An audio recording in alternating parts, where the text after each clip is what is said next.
Lagos, the center of excellence, has been a pace setter when it comes to infrastructure advancement and human capital development. The state is always one step ahead of other states in the country. It has remained a model of economic prosperity on the continent in recent times. Welcome to Inside Lagos. I'm Adedoja. Salam Adeniyi. Ẹni tí ò dé kò yìn ẹkùn kan. Àwa ni center of excellence. Ẹni ò dé kò yìn ẹkùn kan. Àwa ni center of excellence. Mo ní pé bó o bá dé kò yìn ẹkùn kan. Àwa ni center of excellence. Àwọn òyìnbó débẹ̀ wọ́n rí tá a jẹ́ ṣe. Àwa ni center of excellence. Haúsá débẹ̀ wọ́n rí tá a jẹ́ ṣe. Àwa ni center of excellence. Àwọn Ìgbò débẹ̀ wọ́n rí tá a jẹ́ ṣe. Àwa ni center of excellence. Gbogbo Yorùbá débẹ̀ wọ́n rí tí wọ́n mú lọ. Àwa ni center of excellence. Ẹni òde kò yìn ẹkùn kan. Èkó ò ní bàjẹ́ lórí àwa. Àwa ni center of excellence. Ọ̀pọ̀ ò bá dé kò yìn ẹkùn kan. In line with the Lagos State government commitment to traffic management and transportation, Governor Babajide SANWO-OLU has acquired 2 sets of new 10-car Targo 330 km/h trains for the Lagos State Red Line Rail project. Have a listen. Lagos, one of Africa's fastest growing cities and economic powerhouse, is also one of the most populous on the continent. With more than 86 migrants entering Lagos every hour, the majority do not intend to return to their base, leaving a huge stress on its infrastructure like roads, housing and healthcare. Traffic gridlock is one of the major problems that has remained on the radar of successive governments in the state in the last 2 decades. For Governor Babajide SANWO-OLU, the Lagos intermodal transport system is a pragmatic approach to tackle the menace of traffic gridlock head-on in the state, with massive investments in road construction, improving the waterways and also advancing work on the Blue Line and Red Line rail projects.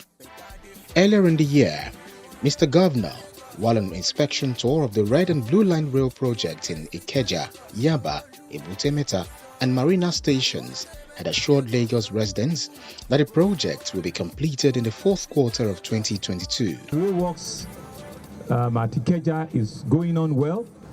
We're hoping that they will even finish, especially the bridge component, slightly ahead of schedule because of the traffic impact that it has for motorists in that corridor. We push them to ensure that maybe by the end of the 3rd quarter, the bridge should be completed. Similarly, also at Ebute-Metta, we have an overpass from Muritala Mohammed onto Old Apapa Road. There are stores inside the Yaba main market, and part of the things we need to encourage them in is to go inside the market as against selling on the rail track. So we will also ensure that the market board and everything will bring all of them together and see how we solve, the problem for them. But the market itself cannot stop development and cannot stop, the traffic solution that we're trying to ensure that we put an end to. Our promise on the Blue and the Red Line are still on course. We're believing that with the contractors coming on a quarterly basis now, on a quarterly basis to come and supervise them, we'll ensure that before the end of this year, we'll see the trains on top of these tracks. Governor SANWO-OLU is matching his words with actions as he completes the acquisition deal of the trains at a public event inside the Milwaukee facilities of Spanish train manufacturer Talgo Incorporated in the United States. The trains are for the Red Line, a 37-kilometer track rail project started by Mr. Governor. The Red Line will have 11 stations, and when completed, it will be the first operational metro system in West Africa. The first phase of the Red Line rail project, when completed, has the capacity of ferrying 500,000 passengers daily.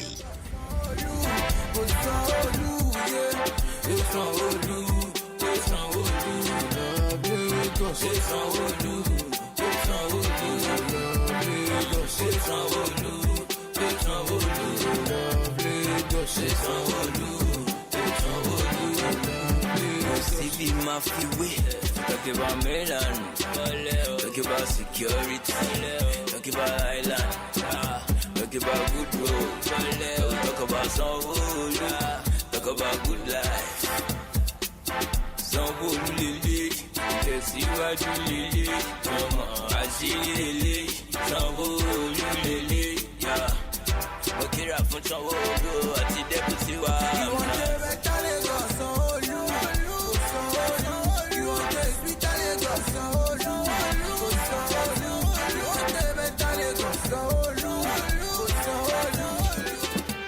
If you reach Lagos, better life for Lagos, better hope for Lagos, so better day for Lagos, yeah. Reach Lagos, better life for Lagos, better hope for Lagos, better day for Lagos, yeah. Better Lagos, SANWO-OLU, oh SANWO-OLU, you want to speak Lagos, SANWO-OLU, oh SANWO-OLU, you want to better Lagos, SANWO-OLU, oh SANWO-OLU, you want to speak Lagos, SANWO-OLU, oh SANWO-OLU, yeah. Oh SANWO-OLU, oh SANWO-OLU, love Lagos, oh SANWO-OLU, oh SANWO-OLU, love Lagos. Talk about Milan, talk about security, talk about island, talk about good road, talk about SANWO-OLU, talk about good life. SANWO-OLU lele, tẹ̀síwájú lele, ọmọ àṣírí lele, SANWO-OLU lele, mo kíra fún SANWO-OLU àti dẹ́kùtì wa.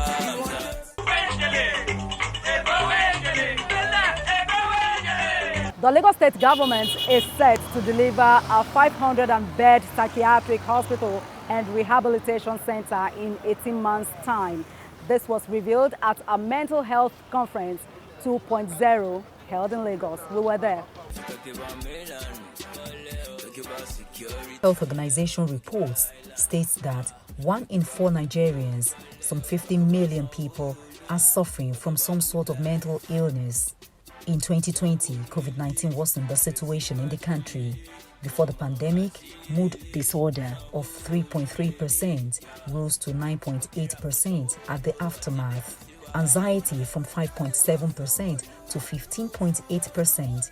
Substance abuse from 3.7% to 13.3%. Psychotic disorder increased from 1% to 4.4%, and suicide rate also grew exponentially. It is studies like this that draws these health professionals into action.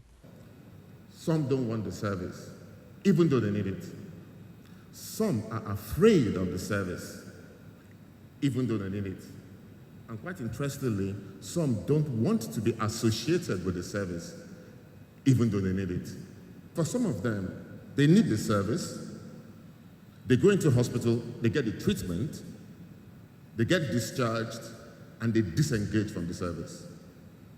So even though they need the service, even though they had the service, even though they benefited from the service, they disengage from the service and they relapse.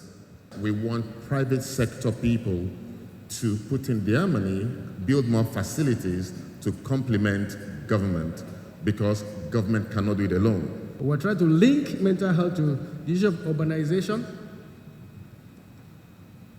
population growth, the stress that comes with living in a mega city like Lagos, the health issues, etc. And over the years again, you know that this has been compounded by COVID, Ebola, etc. So it's a major issue in our environment here, major issue. Emotional and psychological well-being, which is on the inside, plays a bigger role in the quality of your life and the choices and decisions you make. The way you feel on the inside, the way you think on the inside actually affects the way you feel and shows in your behavior. So it's important for us to spread information or share knowledge about mental health itself. I usually say mental health is physiological, while mental disorder is pathological because it's a deviation from the norm. We need to share more knowledge about mental health promotion, ways to prevent mental disorders, so that everyone is aware, so that we know how to prevent ourselves from coming out with one mental health disorder or the other. Lagos State commitment to mental health is symbolized by the development of the Lagos State Mental Health Policy and Lagos State's new mental health law, which was passed in 2019. This conference is also about combating stigma and discrimination against individuals and groups with mental health problems and promote their social inclusion. The promotion of mental health and well-being and the reduction of stigma and discrimination of mental health are priorities within the state's development agenda for health, which is to ensure that every citizen has access to effective and sustainable health delivery models. The menace of substance abuse is on the rise and will likely become a national epidemic if we fail to address it frontally. Before we get there, I think it's important for us as a society to understand that the biggest challenge is family breakdown. Substance abuse is linked to how we are raising our children these days. The truth is, as parents, as family, we must take care of our kids. We must know what they are doing. We must understand what are the things that they actually focus on in school and so on and so forth. The family breakdown is highly correlated to mental disorder anywhere in the world. We cannot be an exception, and as such, it is important for us as a family that we take care of our homes. We have one mental health bed for 1.5 million people. We have one psychiatrist for 6 million, and we have an estimated treatment gap of about 85%.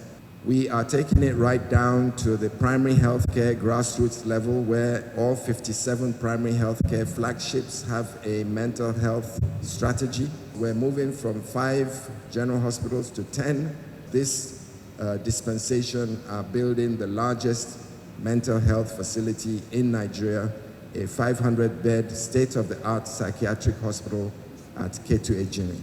You can't have people who are trying to go through rehabilitation in very choked and crowded environments.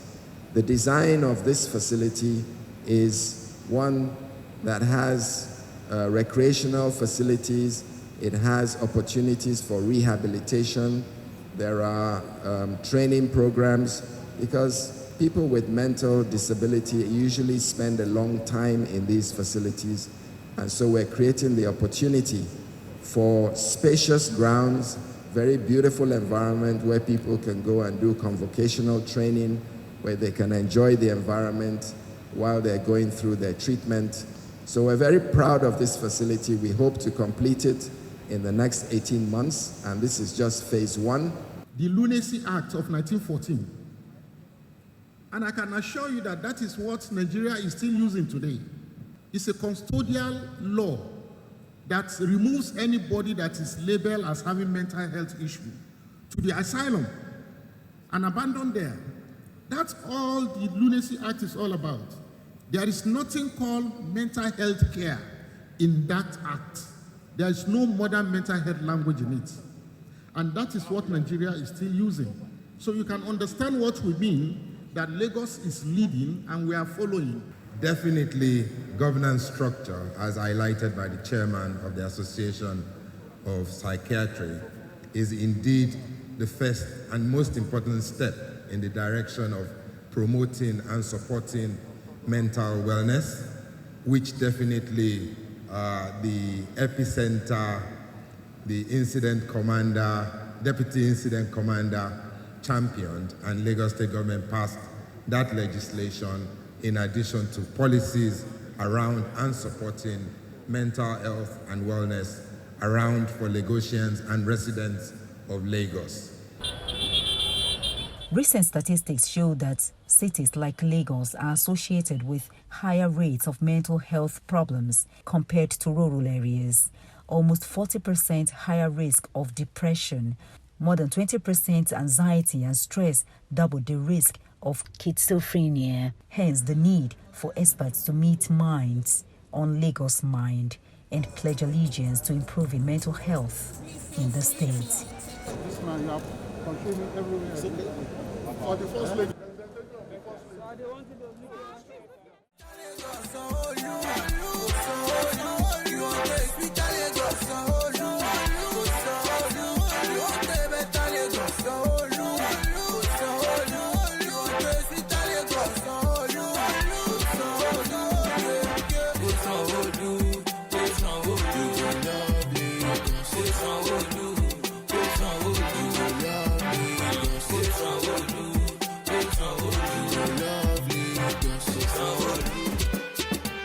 If you reach Lagos, better life for Lagos, better hope for Lagos, so better day for Lagos, yeah. Reach Lagos, better life for Lagos, better hope for Lagos, better day for Lagos, yeah. Better Lagos, SANWO-OLU, oh SANWO-OLU, you want the sweeter Lagos, SANWO-OLU, oh SANWO-OLU, you want the better Lagos, SANWO-OLU.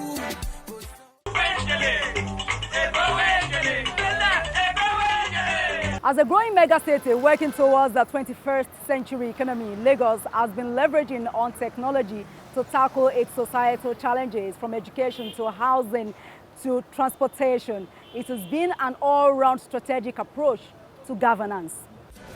There are many contributing factors to the mobility challenges in Lagos State, which include the sheer population of the state as a megacity, and law enforcement gaps are at the forefront.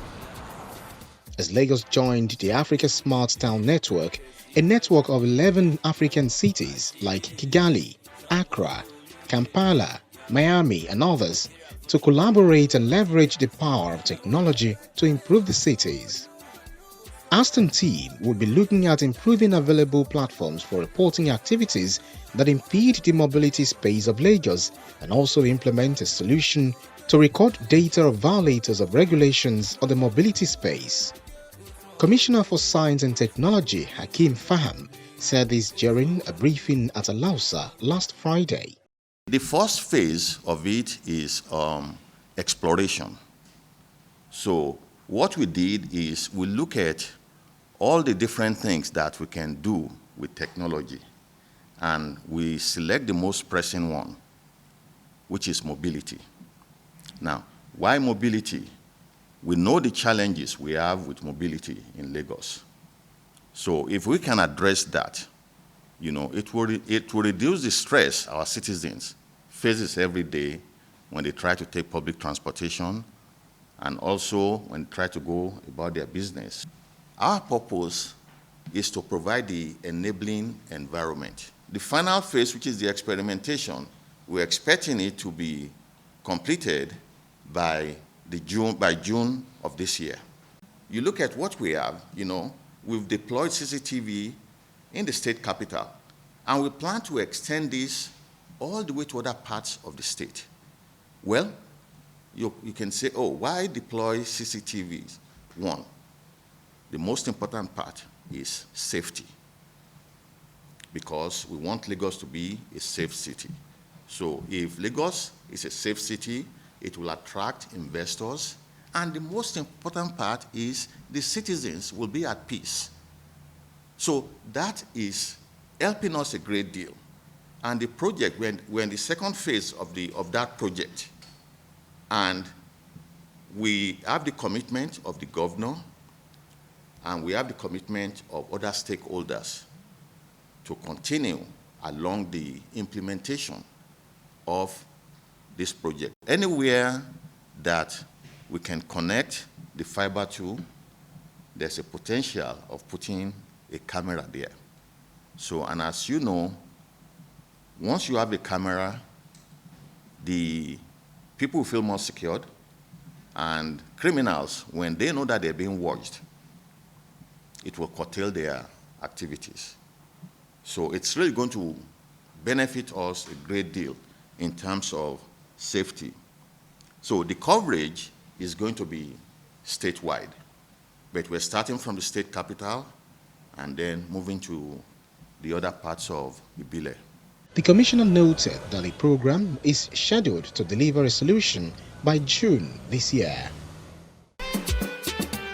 If you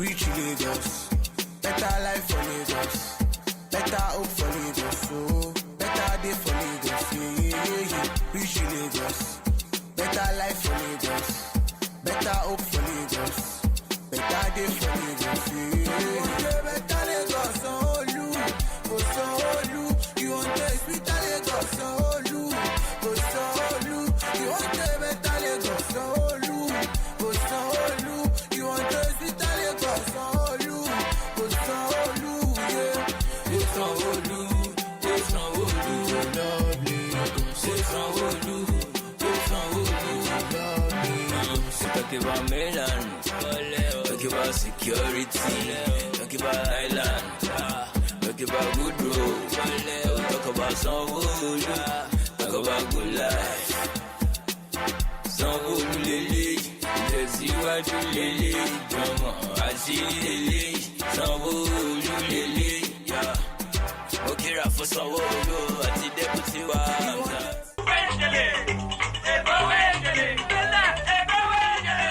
And that's the package this week. Many thanks for being a part of it. See you next time. I'm Adedoja. Salam Adeni. Bye-bye.